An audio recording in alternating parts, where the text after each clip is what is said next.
Welcome everyone, Christine here with a discussion about some of the best campaigns and some of the worst campaigns in Total War Warhammer 3 for beginner players, for veteran players as well. Now, I asked a question in my previous video on whether or not I should do like the top 5 worst Legendary Lords for beginner players, and someone made an interesting point that maybe I should just do the best campaigns for beginners for all races, because there are plenty of people that want to get started with certain races, but they just don't necessarily know which Legendary Lord to pick up. So this is part of the reason I'm making this video. And with the worst campaigns, it's also something someone else pointed out, because there's a lot of bad campaigns in the game. So it's hard to just say, oh, which campaigns, if you're a beginner player or even a veteran player, you should just avoid. So with that in mind, let's get started. I'm going to do it through the character selection screen over here. For the Beastmen is Tarax. That's the best for all level of players. If you're a beginner player, if you're a veteran player, it doesn't matter.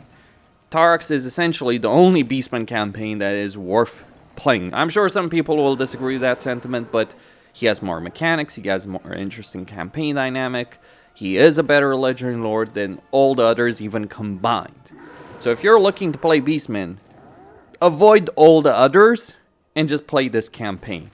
And in particular, you don't even need to own the Beastmen race pack if you're looking to play this particular campaign. You just need to own the Silence and the Fury campaign for Warhammer 2, or the Lord pack that contains Axolotl for the Lizardmen as well, who is also the best Lizardman campaign, and honestly, in some ways, the only one really worth playing in a lot of ways. Though not necessarily quite to the same extreme level as it is for the Beastmen. So my point is, whether or not you're a beginner or veteran player, this is the only campaign worth playing as, because you do have that momentum mechanic, you have that rampage mechanic. And to the degree that you care about those mechanics, that's a discussion, but at least you have that extra mechanic. And if you do own the Beastman race pack, you can get all the other Legendary Lords guaranteed through Confederation, as any of the Beastman Legendary Lords. But yeah, Tarax is the only one worth playing. All the others are very much behind them. Now, Bretonnia. This is an interesting discussion, because I think Rapans has overall the best campaign for the Bretonnians, at least the way they currently work at the moment. If Bretonnia has changed, obviously this will change as well. But the reason Rapans is in a good position, she can actually recruit knightly units from the beginning, she has an easier time unlocking vows, she doesn't have the Confederation limitation that other Bretonnians have, because like all other Bretonnian campaigns get screwed over because of their research tree and the way confederations work, because you need to waste time getting a bunch of research done for factions that get wiped out in 2 turns in order to get the major factions as a confederation option. And you have more flexibility in this campaign than you do in other campaigns. She also has a good starting position, good lord effects, good faction effects. She just has a really good solid situation on her side. For the worst, I would say Alberic, without a doubt. Now, in theory, Alberic shouldn't be the worst, but here's the thing. He starts in Lustria. And because he starts in Lustria, he's far away from the action, but he's not so different in the research tree compared to other factions. But the problem is, one of his quests requires him to go over here to Sartosa, like this particular point on the map, to get one of his quest items. That is awful. And while he technically has a decent time himself with vows, because one of the ways to complete the vows is to fight Siege Bow in either jungle or desert. At least that is an option. He does have that, but jungle warfare just plainly sucks. So it's not even a question of like his lord effects or faction effects or his horrible quest item situation.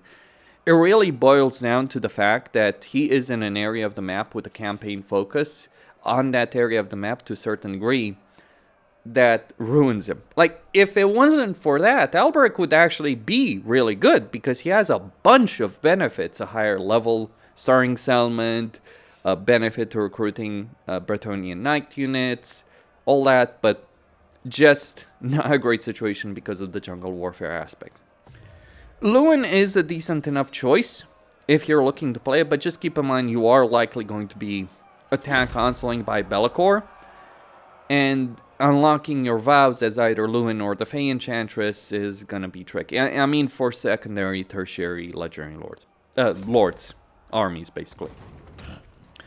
For the Chaos Dwarves, it's basically like this. Drazov has the most interesting campaign mechanics and the most interesting starting position. Astrogoth is easier if you're a beginner player. So the way I would discuss it from a Chaos Dwarf perspective, if you're a beginner player, I'd probably recommend Astrogoth. He's in a safer position, he has extra hero capacity, so that's a good situation that he works on. But if you're a veteran player for Total War, and I'm just talking here like a veteran Total War player, I'd recommend Drazov as your initial campaign. The worst campaign by far is Zaytan. It's not that Zaytan is a bad legendary lord, it's that his starting situation and the dynamics of his campaign don't lend themselves towards a great campaign, especially in the early game, where the meat of a lot of campaigns does take place. For the Demons of Chaos, yeah, just don't play fucking Daniel or Yuri or the Demon Prince, he's not worth it. For Dark Elves, well, the best is either Morathi or Lokir. So Morathi has a more traditional Dark Elven campaign with a focus on Agarond and Wolfwarden. Lokir has more options because of his Cathay starting position. Either of them can work. I would personally go with Morathi, but there's nothing necessarily wrong with going Lokir. For a beginner player, I'd probably say Morathi. For a veteran player, either Morathi or Lokir, that is your choice. The worst campaign, Malice Darkblade or Rakarth.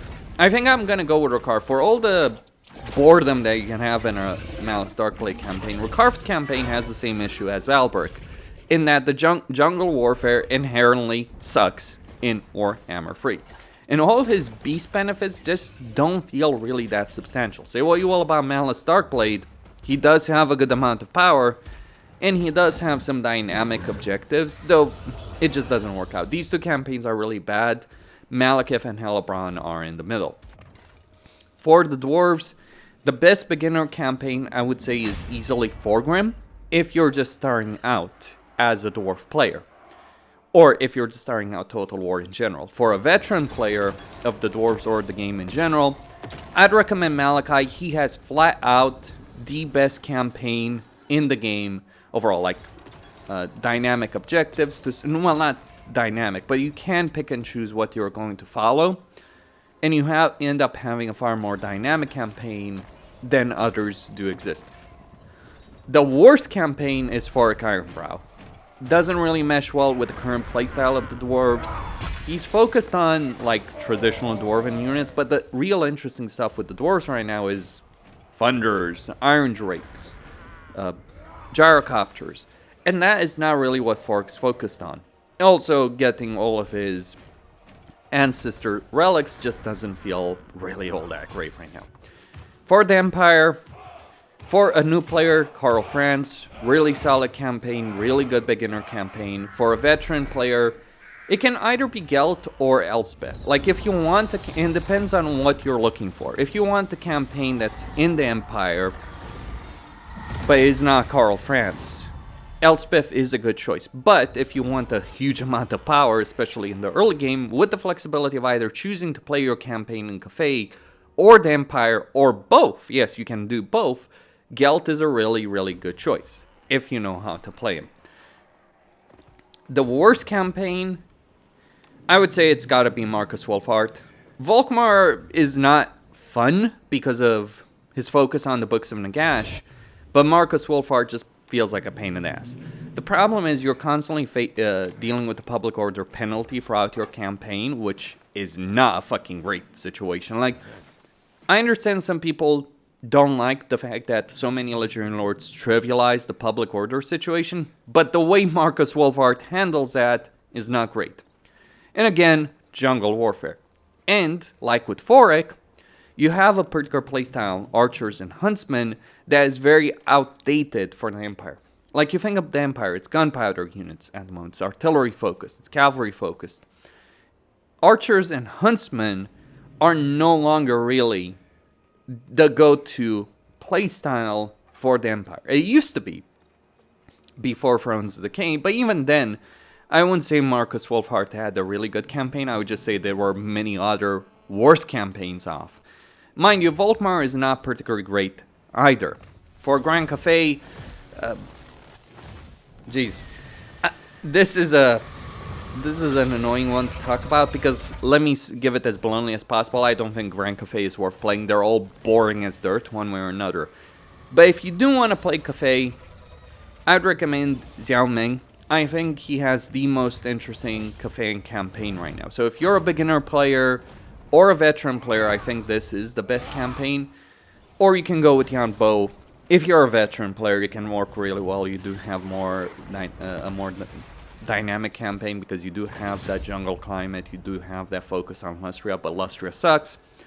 I would say, though, that Miao Yang is the worst Cathay campaign at the moment.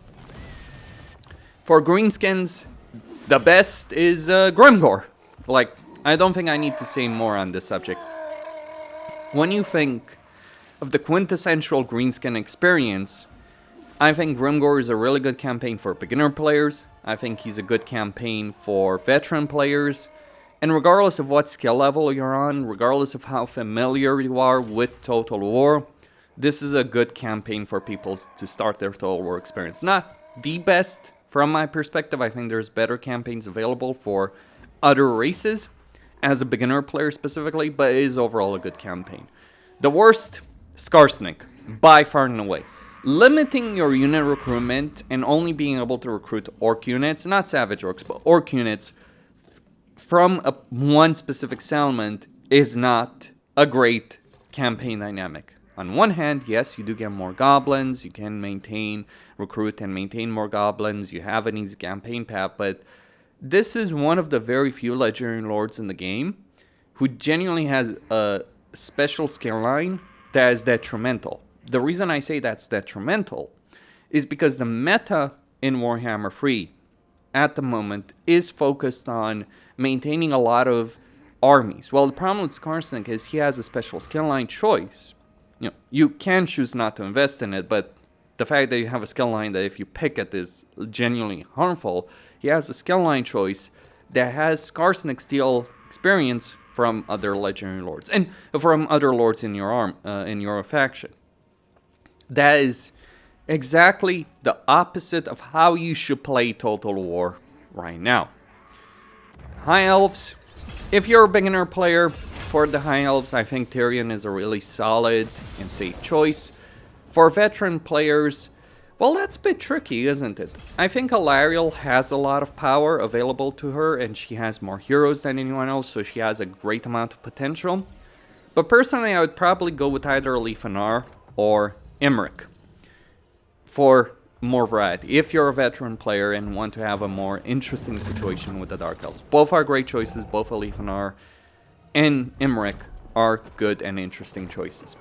Lifanar with his focus on beating up the Dark Elves and basically being a Skaven legendary lord for the High Elves. Very, very interesting from that perspective. Imric, because Darklands is a great campaign area, even if Imric is not necessarily the best campaign. Though Imric can have a fairly challenging campaign as well, because, yeah, Skaven might overwhelm you in numbers because of the AI changes. The worst campaign by far, and one of the worst in the game, is Teclis. Don't play this campaign. It's awful. It's always been awful ever since it was introduced. It's never worked.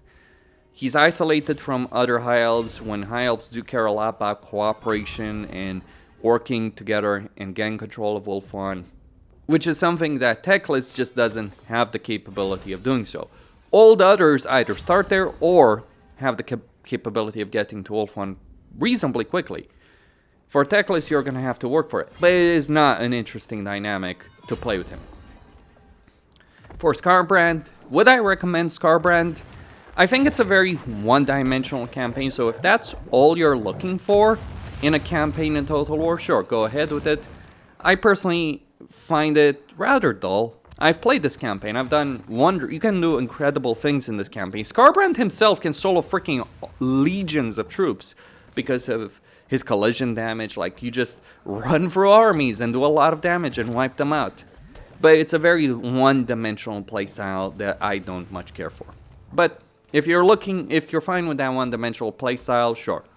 For Kislev, the best campaign for beginner or veteran players is Boris Ursus by far. Has the best mechanics of any Kislev campaign, has the most amount of potential because he doesn't have the limitations that other campaigns have. For the worst campaign, it's interesting to think about. It can either be Katrin or Stankia. Both are annoying, both are limited. Stankia is annoying because you're wasting time every turn having to build up all those buffs that you don't really care too much about in order to just unlock certain top bar abilities to get back to Kislev. So that is annoying. Certainly a powerful lord, but with a limited initial roster, but certainly a good amount of initial, a good amount of power overall. Katrin, one of the worst legendary lords in the game. Her special skill line is not that great, her casting ability is not that great, her campaign mechanics are not that great either, so I would really avoid this particular campaign. Moving on to the Lizardmen, the worst campaign by far for the Lizardmen is Mazdamundi. In the lore, Mazdamundi is a really powerful and important character. He's an exceptionally powerful caster, the most powerful caster in the Warhammer Fantasy universe. Well, you can talk about Lord Croak, but he's kind of dead, so I'm not sure that counts. And besides, he shouldn't be as powerful as Mazdamundi, or about equal to Mazdamundi. But basically, Lord Croak as a hero is a much better caster than Mazdamundi as a lord. His campaign mechanics leave a lot to be desired, and even getting him as a legendary lord just doesn't necessarily feel all that great. Besides, shoving an entire Temple Guard Doom stack with him and letting him get to work, because he has that minus 50% upkeep for Temple Guard units. But yeah, just not a great campaign. The best campaigns, well, for beginner players, I'd probably recommend Krokar. Because for all the issues Lizardmen do have, and they do have them, I think Krokar is better at playing that generic Lizardmen style, that jungle warfare style, better than most other people because of the upkeep benefits that he has and the various buildings for Saurus, Scar Veterans, and Saurus Old Bloods. And also the Saurus Veterans, Saurus units in general. He's focused on that. Saurus do work very, very well. So I think that is a particular benefit in his particular campaign. That's why I would recommend him. If you're beginning with the Lizardmen and want to get a grip on how their race plays. It's not a particularly great playstyle, but if you're looking to learn how to play the Lizardmen, this is the recommendation. The best campaign for veteran players, or for people who don't care about, learning the generic Lizardmen, is Axiatl. He has one of the best campaigns in the game, because he has a bunch of teleportation, a bunch of dynamic objectives on the campaign map. It is a lot of fun. And you have an ambush army. Well, not ambush army, but the skirmisher ranged army focus with Axiatl. The downside here is that Axiatl's campaign performance is not as great, in the sense that when I'm saying performance, I'm not saying he's not powerful. He is extremely powerful. I'm literally talking about the game's performance. The game will lag if you're playing Axiatl. It's all the vision you're having, all the hidden sanctums that he's putting on the map. Those will cause your performance to go down. So that is a downside, but the best mechanics of any Lizardman campaign by far, the most amount of flexibility of any Lizardman campaign, and he avoids some of the very significant issues of the Lizardmen. Not all of them, but just the fact that you don't have a campaign focused on freaking jungle warfare is a significant benefit in his campaign. If you do want a ridiculous amount of power and you're fine playing the jungle warfare aspect, you can go with Tenuin, the Cult of Sotek, because he is ridiculously powerful. Just dull as dirt as well. But the power's certainly there. The problem with the Cult of Sotek and Tenuin is that he literally breaks the game's AI. Why do I say that? Because he starts a global war between Skaven and Lizardmen, all Lizardmen faction, all Skaven factions. That's gonna cause all those AI factions to just break their behavior patterns, and that's already a problem with AI by default. Making that worse does not lend itself, I think, from a great campaign perspective. But the power, certainly, for Tenuan is absolutely there. For Norsca, I'm just gonna flat out say it. Norsca is a piece of shit race. Don't play it. But if you're looking to play it, here's the perspective you can have. Wulfric is better if you're looking to play a long campaign as the Norscans. Whereas Strong is better in the early game. He has a better situation with units, he has a better situation with replenishment, he has easier access because he starts with a higher level settlement. So he does have more potential in that early game situation. Just keep in mind that Norsca is just not really a good race for a lot of issues. The monster hunts suck, the economy sucks, their entire campaign mechanics do suck. I made an entire video on this. I'm not going to repeat myself necessarily. For Nurgle, the best campaign for beginner or veteran players is Tamarkan. By far away the most dynamic one, the most interesting one with the chieftain mechanics, his campaign objectives, his unique campaign mechanics. Tamarkan just gets it done. Far better than others. The worst campaign is Epidemius because given the way the game is played and the way the mechanics of Nurgle play out in terms of like what you want to do with your infections, that you need them for military recruitment while also need them for plagues, but you need to maintain a certain number of plagues active with Epidemius, it is not a great campaign dynamic. Like from a play style for Nurgle, Kugaf is much better. Festus for the Warriors of Chaos for Nurgle is much better with the plagues than Epidemius is. So really don't bother with this campaign because I don't think it's worth it. Ogres, like if you're looking to play an ogre campaign to learn them as they currently are before the next DLC comes out and their rework comes out, yeah, I would probably recommend Croesus, but I would also firmly state that ogres are a piece of shit race at the moment. Very limited recruitment, limited economy, limited systems. And yes, I know they're bringing in some improvements with the next patch. Well aware of that, but again, just not in a great state. We need the next DLC to come out before I could recommend any ogre campaign, so don't bother with that. Skaven. If you're a beginner player, I think like Queek, because of the flexibility on the campaign map, the flexibility of roster, the roster that he has, is the best beginner campaign. For veteran players, I would probably have to say Tzeentch by far and away. Really good and interesting starting situation over here in Cathay. Lots of flexibility on the campaign map. He also gets vision with all the other legendary lords of the Skaven, so he could potentially get that confederation situation going with these guys. So yeah, the best campaign for veteran players would be Tzeentch. Also, yeah, playing Ninja Skaven is pretty fun. Ninja Rats is pretty fun. The worst campaign, Tzeentch. He's not awful, but he's kind of like a whatever campaign, I would dare say, in Warhammer 3. Just not really a great campaign in any way, shape, or form. Not an awful Legendary Lord from a power perspective, but just not an interesting one. Nakari for Slaanesh. Slaanesh is kind of the campaign you play once or twice, you conquer Ulthuan, and that's it. There's no reason to play them again. Really fun to do that first time around, to learn how you're going to deal with the Juggernaut that is Ulthuan in the early game. But outside of that, it's got no real staying power, I would say, or replayability with Nakari. I would say Khorne has a lot more replayability, and certainly Nurgle has a lot more replayability than Nakari has at the moment. Tomb Kings. The best campaign for beginner players and veteran players is by far and away Ark in the Black. Tomb Kings have a lot of issues. They're outdated from the perspective of Warhammer 3 because they were Warhammer 2 race. They haven't been substantially enough updated for Warhammer 3.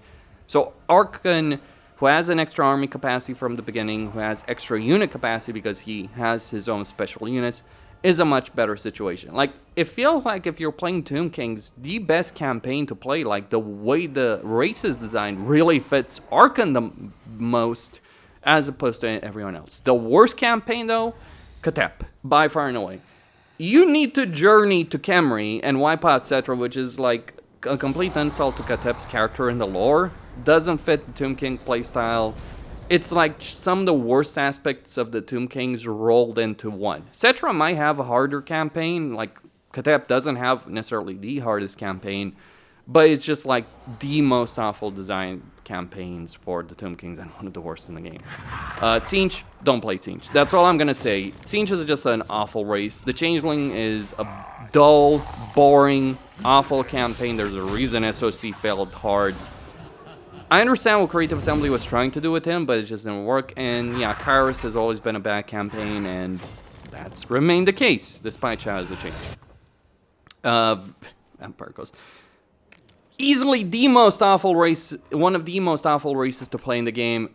Just don't play any of them. They're all awful. If you're insistent on playing any of them, surprisingly, I think Aranessa is the most amount of power. But really, none of them are worth playing from my point of view. And that's all I'm going to say on that for now. For the vampire counts, I would say Kemmler is a really good beginner campaign. You have a lot of threats, you have a focus on a campaign, you have a lot of flexibility. I've done a whole video on this.